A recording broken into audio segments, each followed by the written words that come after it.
Hello students. आज की इस वीडियो में हम एनसीईआरटी विज्ञान कक्षा 10 के अध्याय 1 यानी रासायनिक अभिक्रियाएं एवं समीकरण पर चर्चा करेंगे। इस वीडियो के माध्यम से हम पूरे अध्याय को विस्तार पूर्वक समझेंगे। तो आइए वीडियो हम शुरू करते हैं।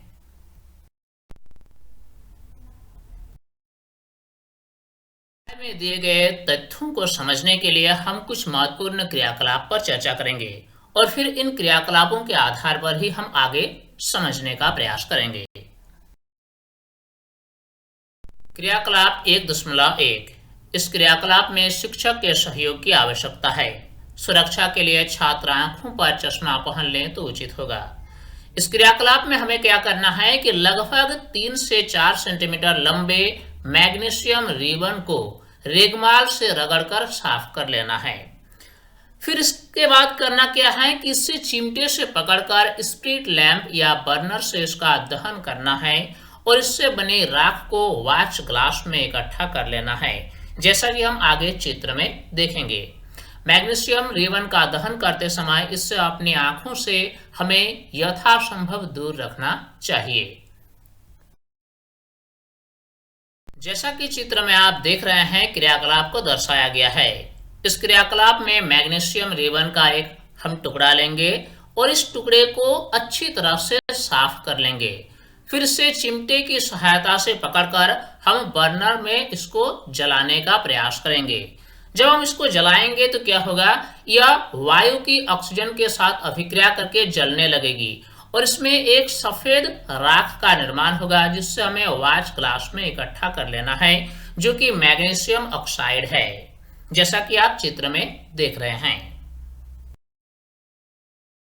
से हम क्या पाते हैं कि चमकदार श्वेत लौ के साथ मैग्नीशियम रिबन का दहन होता है और यह श्वेत चूर्ण में परिवर्तित हो जाता है।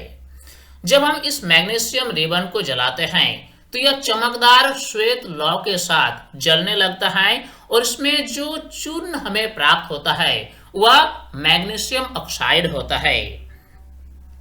वायु में उपस्थित ऑक्सीजन तथा मैग्नीशियम के बीच होने वाली अभिक्रिया के कारण यह बनता है।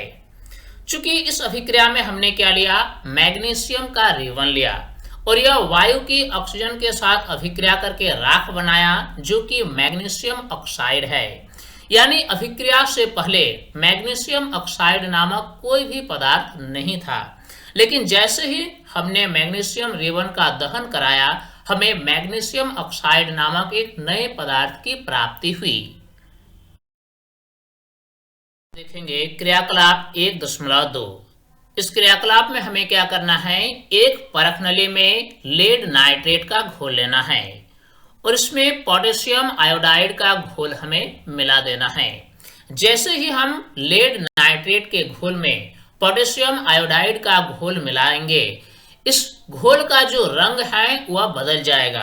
इस अभिक्रिया में लेड आयोडाइड का निर्माण होगा और घोल का रंग पीला हो जाएगा।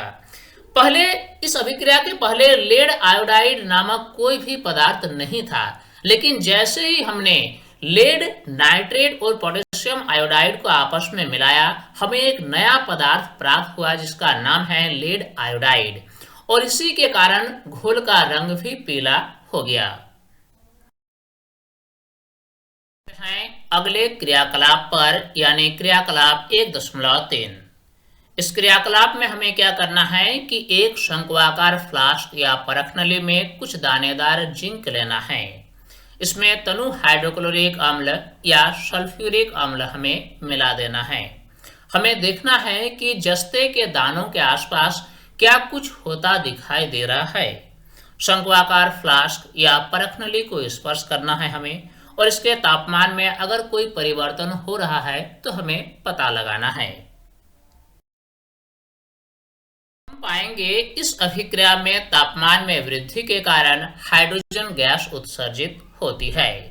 जब हम दानेदार जिंक का अभिक्रिया तनु हाइड्रोक्लोरिक अम्ल या फिर सल्फ्यूरिक अम्ल के साथ कराते हैं तो इस अभिक्रिया में हाइड्रोजन गैस उत्सर्जित होती है और इस अभिक्रिया के कारण इसके तापमान में भी वृद्धि होती है।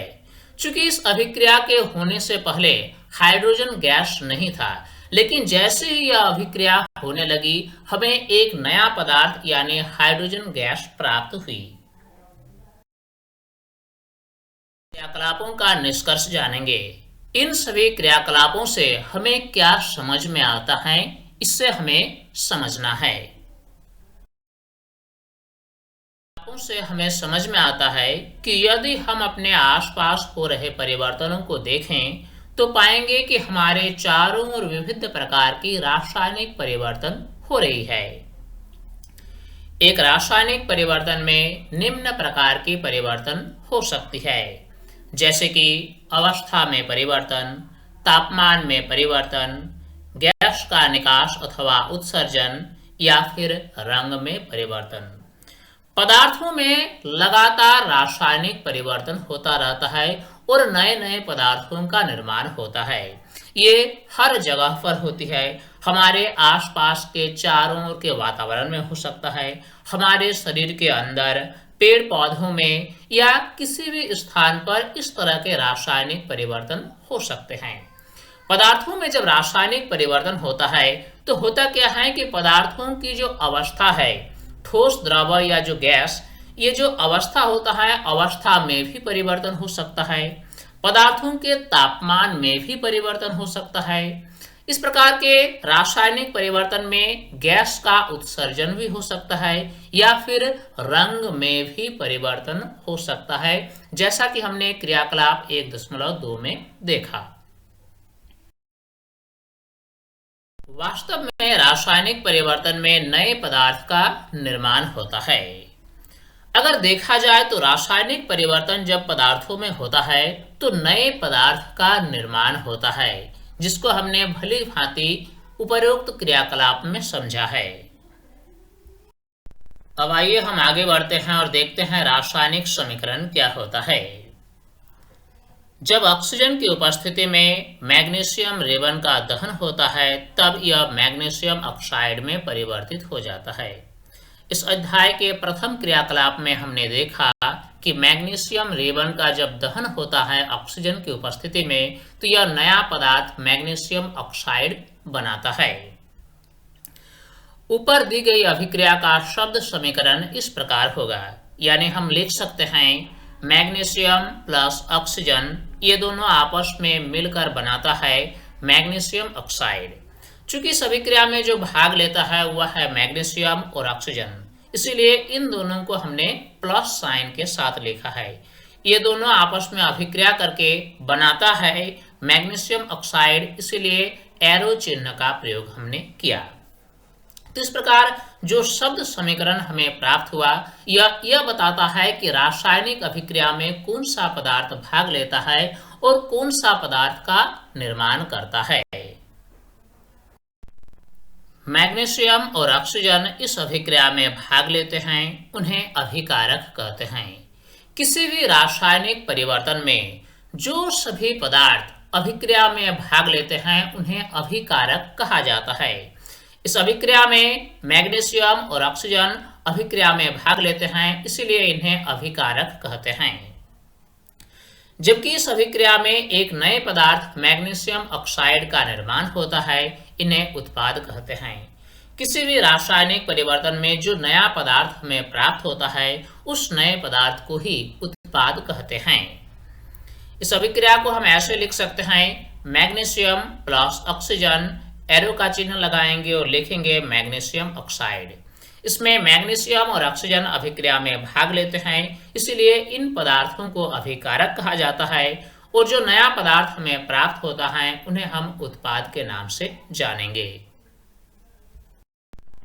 रासायनिक समीकरण लिखना। शब्दों की जगह रासायनिक सूत्र का उपयोग करके रासायनिक समीकरणों को अधिक संक्षिप्त तथा उपयोगी बनाया जा सकता है। जैसा कि हमने देखा, मैग्नीशियम प्लस ऑक्सीजन देता है मैग्नीशियम ऑक्साइड। इस रासायनिक समीकरण को हम संक्षिप्त रूप में भी लिख सकते हैं। मैग्नीशियम का सूत्र है Mg और ऑक्सीजन का सूत्र है O2। ये दोनों आपस में अभिक्रिया करके देता है मैग्नीशियम ऑक्साइड, जिसका सूत्र है MgO। इस प्रकार इस समीकरण को हम रासायनिक सूत्र की मदद से संक्षिप्त रूप में भी लिख सकते हैं। चूंकि इस अभिक्रिया में आप देख सकते हैं कि मैग्नीशियम के एक परमाणु और ऑक्सीजन के दो परमाणु आपस में अभिक्रिया करके मैग्नीशियम ऑक्साइड के एक अणु का निर्माण करते हैं। इसीलिए इसको आपस में संतुलित करने के लिए MgO के पहले हम 2 लगाएंगे, ताकि ऑक्सीजन में जो परमाणुओं की संख्या है वह दोनों तरफ आपस में बराबर हो जाए, और Mg के पहले हम 2 लगाएंगे ताकि मैग्नीशियम के जो परमाणु की संख्या है ये भी तीर चिन्ह के दोनों ओर आपस में संतुलित हो जाए। यानी फाइनल जो हमारा समीकरण है वह इस प्रकार है, 2Mg प्लस O2 देता है 2MgO। इसे रासायनिक समीकरण को संतुलित करना कहा जाता है, जिसके बारे में हम आगे भी चर्चा करेंगे। अब आइए समझते हैं कि संतुलित रासायनिक समीकरण का क्या महत्व है। द्रव्यमान के संरक्षण का नियम के अनुसार किसी भी रासायनिक अभिक्रिया में द्रव्यमान का न तो निर्माण होता है और न ही विनाश। पिछली कक्षाओं में हमने द्रव्यमान के संरक्षण का नियम को पढ़ा। यह नियम क्या कहता है कि किसी भी रासायनिक अभिक्रिया में जो द्रव्यमान होती है पदार्थों का, इन द्रव्यमान का न तो निर्माण होता है और न ही विनाश होता है। कहने का मतलब यह हुआ कि अभिक्रिया के पहले जो कुल द्रव्यमान था, अभिक्रिया के बाद भी कुल द्रव्यमान वही होता है। यानी रासायनिक अभिक्रिया में द्रव्यमान का न तो विनाश होता है और न ही द्रव्यमान का निर्माण होता है। अर्थात अभिक्रिया के पहले एवं उसके पश्चात प्रत्येक तत्व के परमाणुओं की संख्या समान रहती है। किसी भी रासायनिक अभिक्रिया में जो पदार्थ भाग लेते हैं, इसमें अभिक्रिया के पहले उन पदार्थों के प्रत्येक तत्व के जो परमाणुओं की संख्या है वह समान होती है। अभिक्रिया के पहले जितनी होगी, अभिक्रिया के बाद भी उतनी ही रहेगी। इसीलिए हमें कंकाली समीकरण को संतुलित करना आवश्यक है।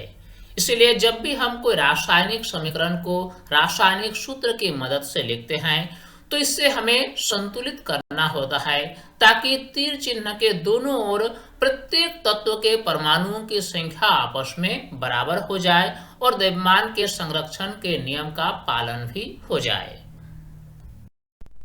अब आइए इससे हम एक उदाहरण के माध्यम से समझते हैं।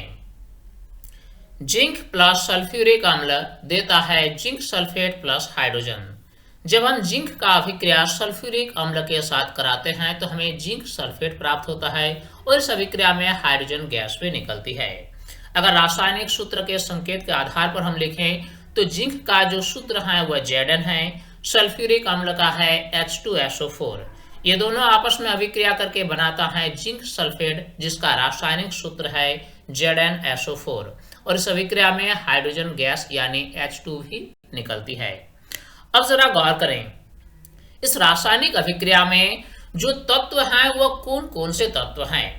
आप देखेंगे कि जो अभिकारक हैं यानी जो रासायनिक अभिक्रिया में भाग लेते हैं वह हैं जिंक और सल्फ्यूरिक अम्ल, और जो उत्पाद हैं यानी जो नए पदार्थ बनते हैं वह हैं जिंक सल्फेट और हाइड्रोजन। आप इस टेबल में देख सकते हैं कि अभिकारकों में परमाणुओं की संख्या कितनी है और उत्पाद में परमाणुओं की संख्या कितनी है।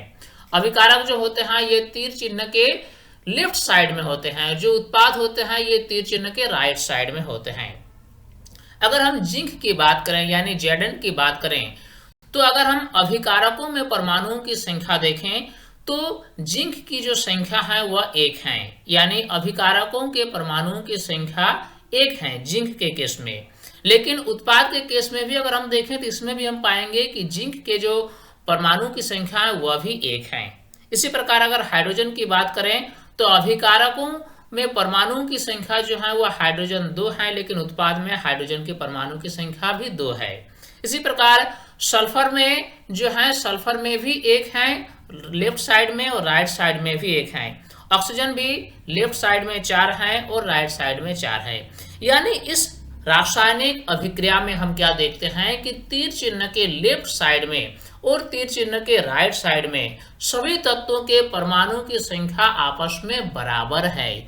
यानी यह पूर्ण रूप से एक संतुलित रासायनिक समीकरण है। इससे हमें फिर से संतुलित करने की कोई आवश्यकता नहीं है। चूंकि तीर के निशान के दोनों ओर के प्रत्येक तत्व के परमाणुओं की संख्या समान है, इसलिए यह एक संतुलित रासायनिक समीकरण है। अब हम दूसरा उदाहरण लेते हैं। Fe प्लस H2O देता है Fe3O4 प्लस H2। इस अभिक्रिया में अगर आप देखें कि प्रत्येक तत्व के परमाणुओं की संख्या कितनी है, तो आप इस चार्ट के माध्यम से देख सकते हैं। Fe यानी लोहा का जो परमाणु है वह अभिकारक के केस में 1 है और उत्पाद के केस में 3 है। इसी प्रकार हाइड्रोजन जो है वह लेफ्ट साइड में 2 है और राइट साइड में भी 2 है। ऑक्सीजन लेफ्ट साइड में 1 है और राइट साइड में 4 है।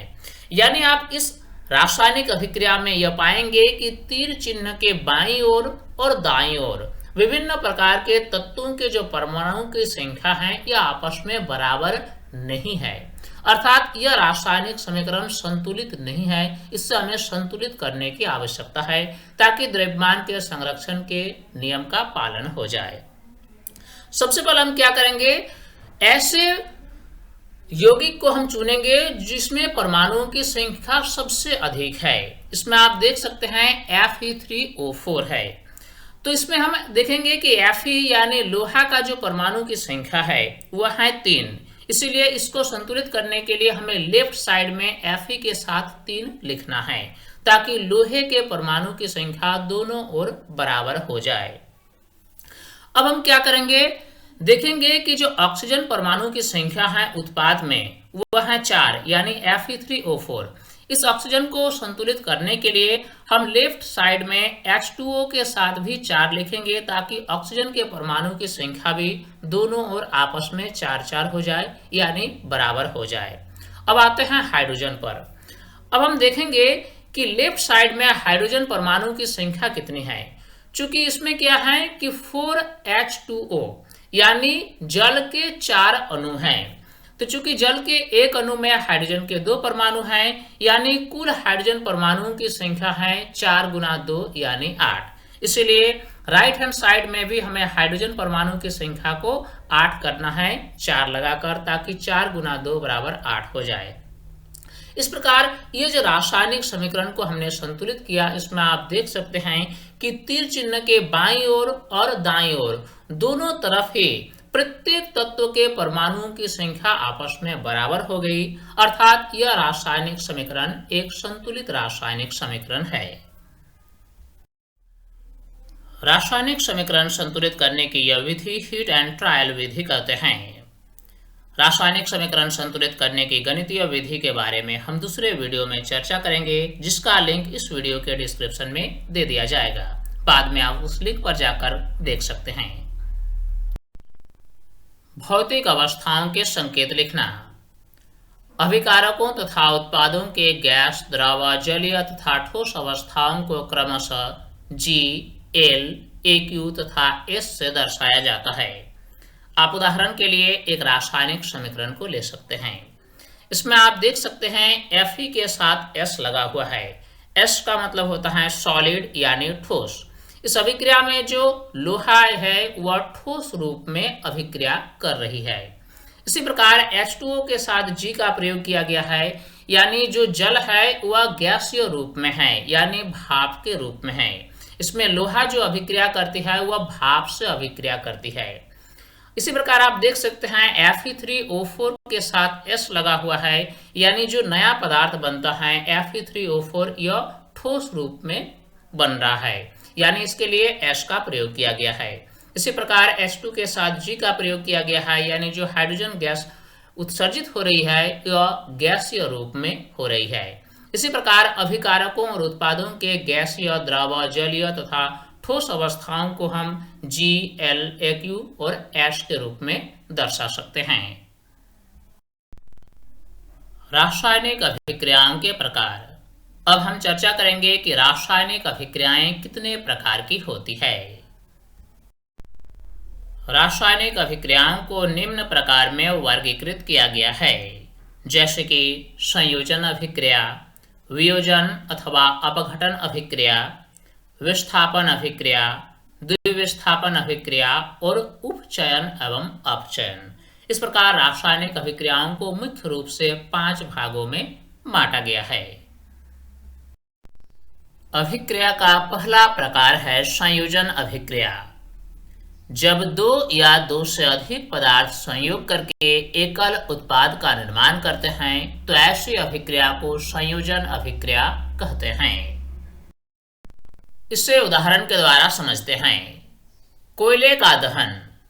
जब कोयले को ऑक्सीजन की उपस्थिति में जलाया जाता है तो यह कार्बन डाइऑक्साइड गैस देता है। इससे हम रासायनिक समीकरण के रूप में इस तरह लिख सकते हैं, C+O2 देता है CO2। इस अभिक्रिया में आप देख सकते हैं दो पदार्थ कार्बन और ऑक्सीजन आपस में अभिक्रिया करके सिंगल प्रोडक्ट बनाते हैं, यानी एकल उत्पाद बनाते हैं, कार्बन डाइऑक्साइड। ऐसी रासायनिक अभिक्रिया जिसमें दो पदार्थ या दो से अधिक पदार्थ आपस में संयोग करके केवल एक ही उत्पाद का निर्माण करते हैं, तो इस तरह के रासायनिक अभिक्रिया को ही संयोजन अभिक्रिया कहा जाता है।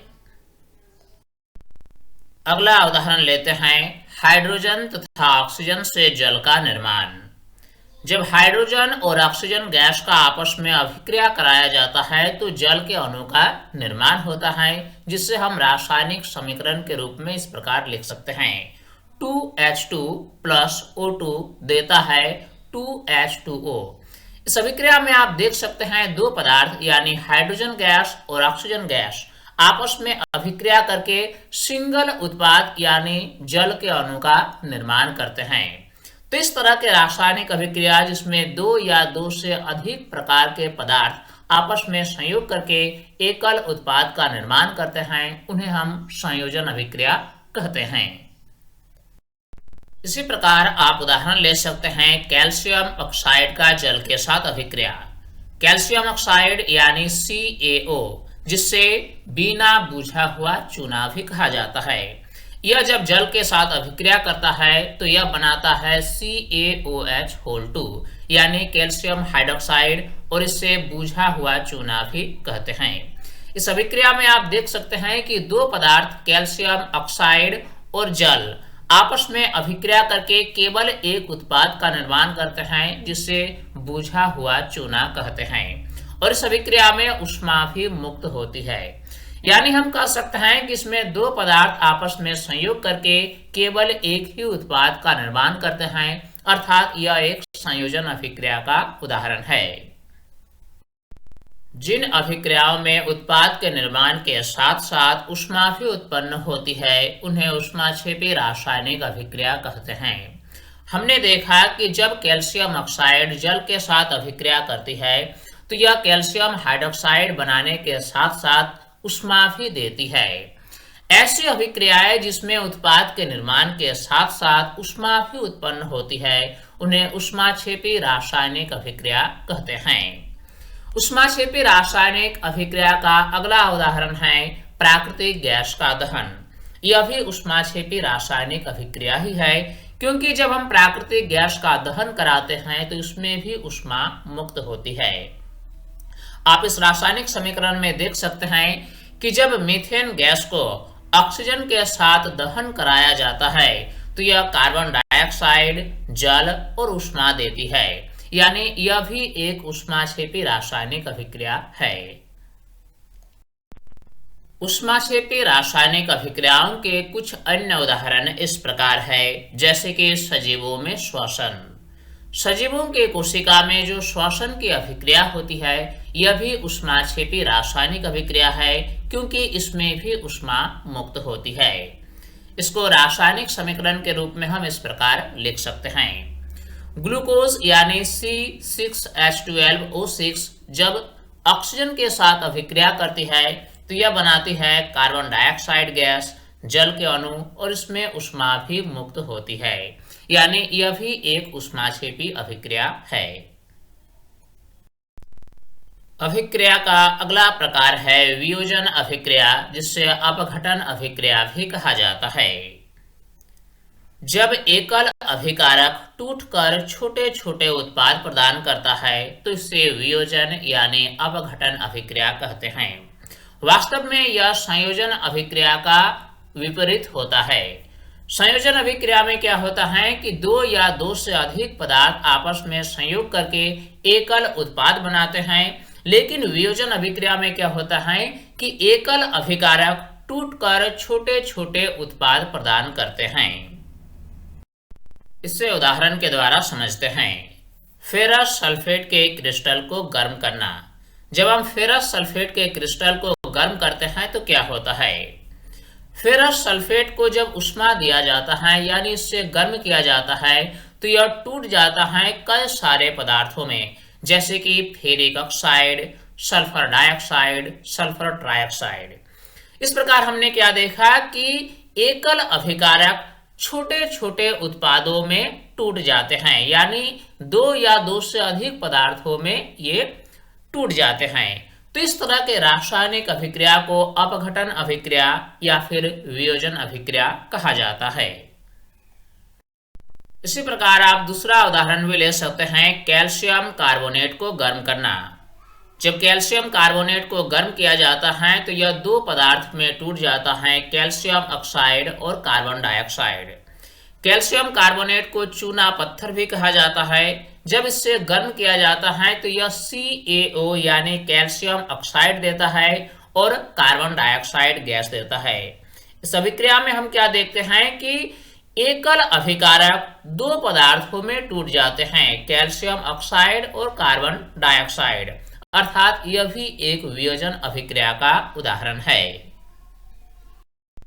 इसी प्रकार सिल्वर क्लोराइड पर सूर्य के प्रकाश का जब प्रभाव पड़ता है तो इसमें भी वियोजन अभिक्रिया होती है। AgCl पर जब सूर्य के प्रकाश पड़ती है तो यह दो पदार्थों में टूट जाती है, Ag यानी सिल्वर और Cl2 गैस यानी क्लोरीन गैस। इसी प्रकार AgBr यानी सिल्वर ब्रोमाइड पर भी सूर्य का प्रकाश पड़ने पर यह Ag और Br2 में विखंडित हो जाता है। तो इस प्रकार हमने क्या देखा कि एकल अभिकारक दो पदार्थों में टूट जाते हैं, अर्थात ये भी वियोजन अभिक्रिया का उदाहरण है। वियोजन अभिक्रिया में अभिकारकों को तोड़ने के लिए ऊष्मा, प्रकाश या विद्युत ऊर्जा की आवश्यकता होती है। अभिक्रिया का अगला प्रकार है विस्थापन अभिक्रिया। जब किसी अभिक्रिया में एक तत्व दूसरे तत्व को उसके यौगिक से विस्थापित कर दें तो उससे विस्थापन अभिक्रिया कहते हैं। इसको एक उदाहरण के माध्यम से हम समझने का प्रयास करेंगे।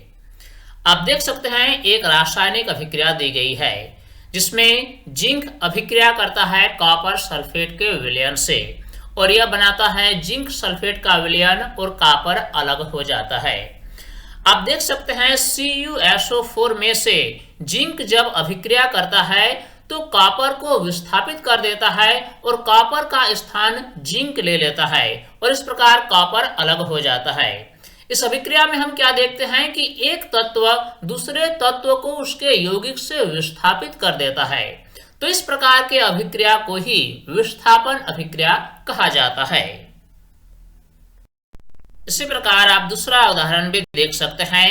यहाँ पर Pb अभिक्रिया करता है कॉपर क्लोराइड के विलयन से और यह बनाता है लेड क्लोराइड और कॉपर अलग हो जाता है। जैसा कि हम देख पा रहे हैं CuCl2 में से Cu को विस्थापित कर दिया जाता है Pb के द्वारा, यानी लेड जो है यह कॉपर को विस्थापित कर देता है, यानी यह भी एक विस्थापन अभिक्रिया है।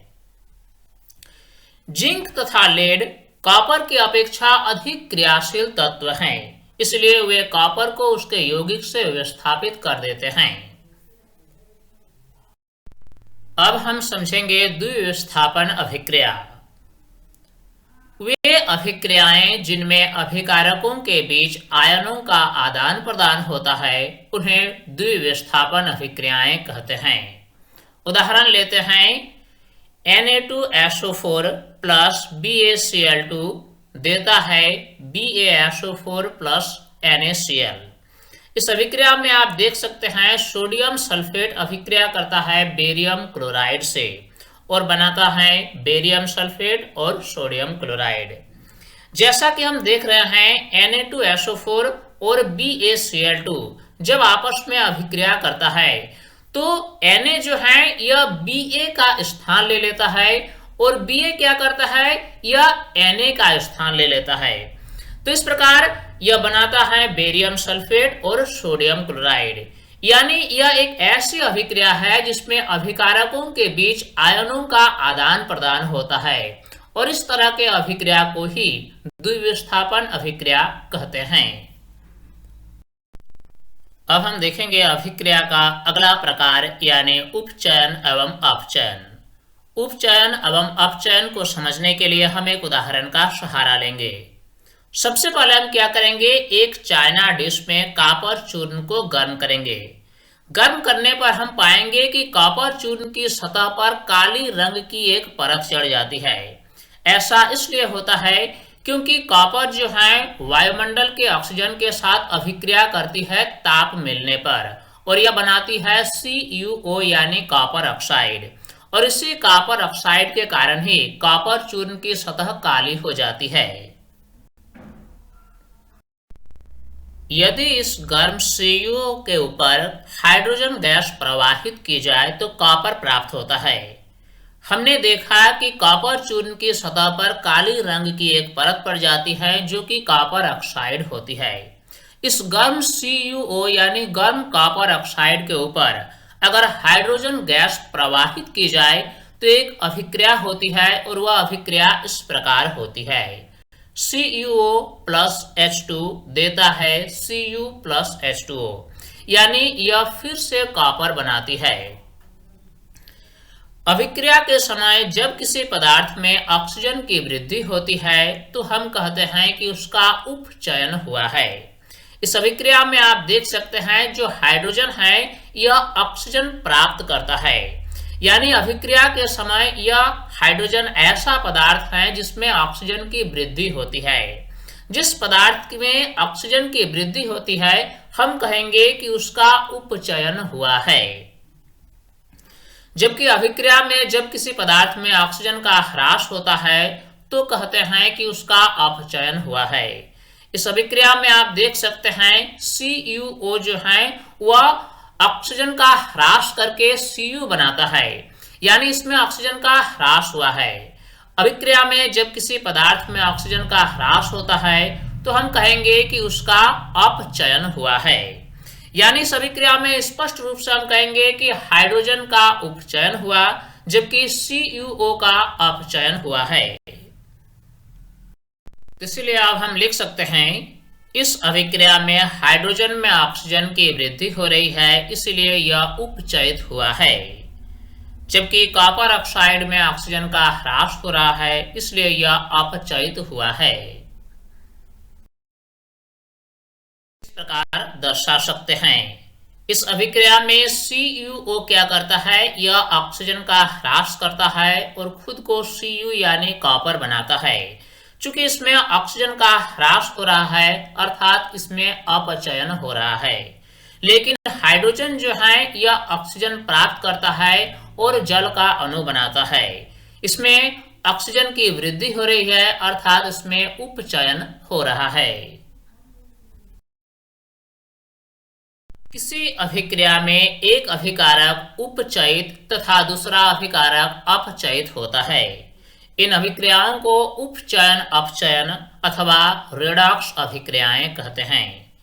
किसी उपचयन अपचयन अभिक्रिया में क्या होता है कि एक अभिकारक का उपचयन होता है जबकि दूसरा अभिकारक का अपचयन होता है। इसीलिए इस तरह की अभिक्रियाओं को उपचयन अपचयन अभिक्रिया या फिर रेडॉक्स अभिक्रियाएं कहते हैं।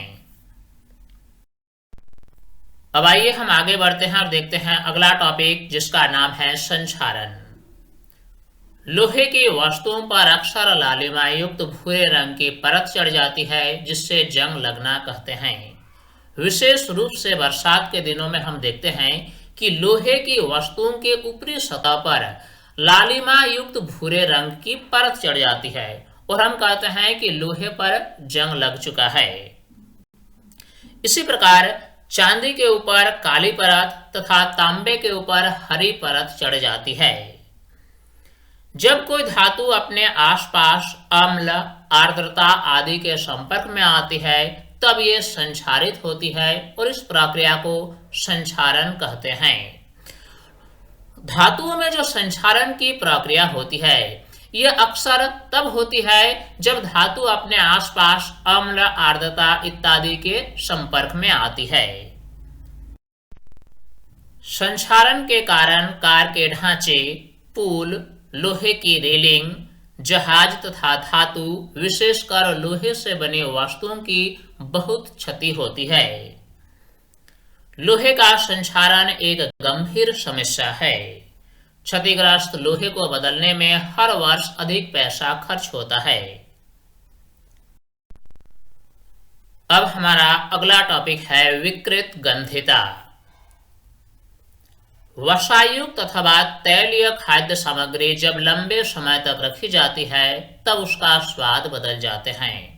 हमने अक्सर देखा है ऐसे खाद्य पदार्थ जो वसायुक्त या तैलीय है, इसको जब लंबे समय तक रखा जाता है तो इसका स्वाद बदल जाता है। खाद्य पदार्थों के उपचयन के कारण यह होता है। खाद्य पदार्थों में इस तरह जो स्वाद में बदलाव होती है यह पदार्थों के उपचयन के कारण ही होता है। प्राय तैलीय तथा वसायुक्त खाद्य सामग्रियों में उपचयन रोकने वाले पदार्थ यानी कि प्रतिअक्षीकारक मिलाए जाते हैं। कंपनी के द्वारा जो तैलीय या वसायुक्त खाद्य सामग्री होती है इसका स्वाद लंबे समय तक ठीक रहे, इसीलिए कंपनी वाले क्या करते हैं, इसमें उपचयन रोकने वाले पदार्थ जिससे प्रतिअक्षीकारक कहा जाता है मिलाए जाते हैं। वायुरोधी बर्तनों में खाद्य सामग्री रखने में उपचयन की गति धीमी हो जाती है, इसलिए पैकेट बंद सील्ड खाद्य पदार्थ में क्या होते हैं कि इसमें उपचयन की जो गति होती है वह धीमी होती है और खाद्य पदार्थ लंबे समय तक सुरक्षित रहता है। चिप्स की थैली में से ऑक्सीजन हटाकर उसमें नाइट्रोजन जैसी कम सक्रिय गैस से युक्त कर देते हैं ताकि चिप्स का उपचयन न हो सके।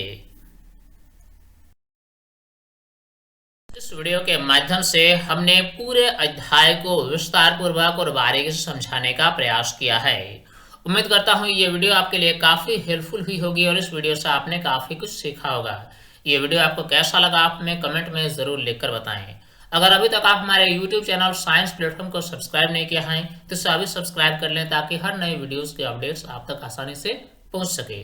स्टूडेंट्स तब तक के लिए बाय।